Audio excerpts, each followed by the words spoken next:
রাজধানীর chief metropolitan magistrate আদালতে যাত্রাবাড়িতে police সদস্য গিয়াসউদ্দিন হত্যা মামলায় ঢাকা কলেজের প্রথম বর্ষের শিক্ষার্থী 17 বছর বয়সী হাসনাতুল ইসলাম ফায়াজের রিমান্ড চেয়েছিল পুলিশের গোয়েন্দা শাখা ডিবি।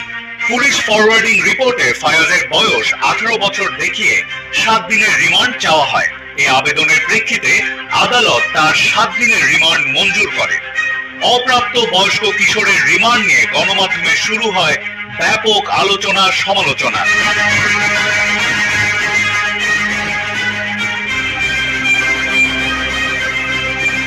আজ ঢাকার শিশু আদালত 3-এর বিচারক রোকসানা বেগম হ্যাপি 17 বছরের ফায়াজের রিমান্ড আদেশ বাতিল করে। একই সঙ্গে ফায়াজকে গাজীপুরের শিশু উন্নয়ন কেন্দ্রে প্রেরণের নির্দেশ দেয়।